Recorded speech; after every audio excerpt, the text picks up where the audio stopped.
یہ ماہ شعبان المعظم ہے، صرف 2-4 احادیث ماہ شعبان کی فضیلت کے حوالے سے آپ سماعت فرما لیں۔ میں ہمیشہ کہتا ہوں کہ علم کا مرحلہ پہلے ہوتا ہے اور عمل کا مرحلہ بعد میں ہوتا ہے۔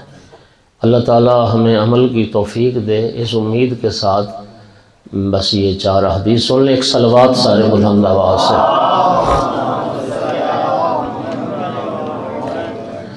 قال رسول اللہ صلی اللہ علیہ وآلہ وسلم شعبان و شہری و رمضان و شہر اللہ۔ سرکار فرماتے ہیں کہ شعبان میرا مہینہ ہے، رمضان اللہ کا مہینہ ہے۔ پھر فرمایا کہ رحم اللہ من اعاننی علی شہری، اللہ اس بندے پر رحم کرے جو میرے مہینے میں میری مدد کرے، جو میرے مہینے میں میرا مددگار بنے۔ روایات میں آتا ہے کہ اس سے کیا مراد ہے؟ نبی کریم نے فرمایا میرے مہینے میں میرا مددگار بنے۔ فرمایا کہ سرکار کا مقصد تھا کہ اس مہینے میں جو روزے رکھ کر میرا مددگار بنے وہ اللہ کی رحمتوں کا حقدار ہوتا ہے۔ اچھا، پھر فرمایا کہ قال رسول اللہ صلی اللہ علیہ وآلہ وسلم انما سمی شعبان، اس مہینے کا نام شعبان کیوں رکھا گیا؟ فرمایا لأنہ یتشعب فی ارزاق المومنین، اس میں نا مومنین کے رزق تقسیم ہوتے ہیں، مومنین کے ارزاق جو ہیں وہ بانٹے جاتے ہیں، اس لیے اس کو شعبان کہتے ہیں۔ پھر نبی کریم نے فرمایا کہ شعبان و شہری افضل الشہور بعد شہر رمضان، رمضان کے بعد، رمضان المبارک کے بعد سب سے افضل مہینہ میرا مہینہ ہے، شعبان کا مہینہ ہے۔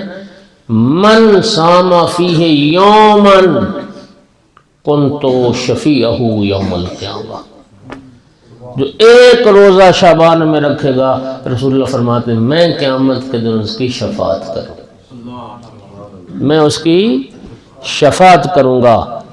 اور پھر فرمایا دوسری حدیث من صام من شہری یوما وجبت لہ الجنہ، جو اس میرے مہینے میں شعبان میں ایک بھی روزہ رکھے گا جنت اس کے لیے واجب ہو جائے گی۔ ومن صام منہ یومین، اور فرمایا جو شعبان کے 2 روزے رکھے کان من رفقاء النبیین والصدیقین، تو وہ پھر قیامت کے دن انبیاء اور صدیقین کے ساتھیوں میں سے ہوگا جو شعبان کے صرف 2 روزے رکھے۔ ومن صام الشہر کلہ، اور جو سارا رمضان اپنا سارا شعبان رکھے، واصلوا بشہر رمضان، اور رمضان کے ساتھ متصل کر دے، کان ذالک توبۃ لہ من کل ذنب صغیر او کبیر ولو من دم حرام۔ فرمایا اس نے کوئی اگر بے گناہ قتل بھی کیا ہوگا نا تو یہ شعبان کے سارے مہینے کے روزے اس کا بھی اللہ پاک کفارہ بنا دے گا، اور ہر گناہ اس کا کبیرہ صغیرہ معاف فرما دے گا۔ امام صادق علیہ السلام سے پوچھا گیا آقا کہ ایک روزے کی فضیلت کیا ہے؟ تو امام نے فرمایا خدا کے بندو شعبان کے روزوں سے کیوں غافل ہو؟ فرمایا خدا کی قسم شعبان کے ایک روزے کا صلہ اللہ نے جنت رکھا۔ پھر امام سے پوچھا گیا کہ آقا کہ روزے کے بعد کوئی اور افضل عمل ماہ شعبان کا؟ فرمایا الصدقۃ والاستغفار، ماہ شعبان میں صدقہ دینا اور استغفار مغفرت طلب کرنا یہ افضل عمل ہے۔ جمعرات کا روزہ بالخصوص اس کا بہت اجر اور ثواب ہے۔ اگلا جو عمل ہے وہ کثرت سے محمد و آل محمد پر درود پاک پڑھنا ہے۔ اگلا جو عمل ہے ماہ شعبان کا وہ کثرت سے دعا کرنا اور مناجات، اور مناجات میں پھر مناجات شعبانیہ۔ آغا خامنائی کا ایک انٹرویو میں نے پڑھا تھا، شاید وہ موجود بھی ہو نیٹ پر، کسی صحافی نے کسی نے سوال کیا، میں معذرت چاہتا ہوں۔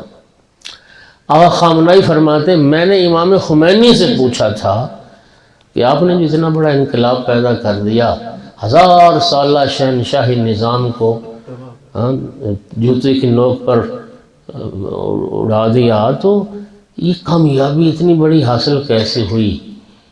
تو کس کا مرہون سمجھتے ہیں اس کامیابی کو؟ تو امام خمینی نے فرمایا میں مولا امیر المومنین علیہ السلام کی 2 دعاؤں کا مرہون منت سمجھتا ہوں۔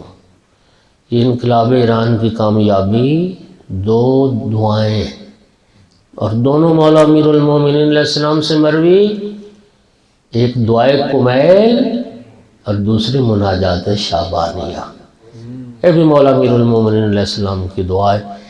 تو اللہ نے ہمیں موقع دیا ہے، اس زیادہ توفیق رب دے تو ہر روز اس مناجات شعبانیہ کو پڑھیں، اور پھر اسی شعبان میں لیلۃ القدر کے بعد جو سال کی سب سے افضل شب ہے وہ شب نیمہ شعبان ہے، وہ بھی اسی مہینے میں ہے۔ اور پھر امام جعفر صادق علیہ السلام نے فرمایا جو آخری 3 روزے ماہ شعبان کے رکھے اور متصل کر دے تو اللہ تعالیٰ مسلسل 2 مہینے کے روزوں کا ثواب عطا فرمائے گا۔ اللہ پاک ہمیں عمل کی توفیق عطا فرمائے۔ وآخر دعوانا الحمدللہ رب العالمین۔ قبولیت دعا کے لیے صلوات۔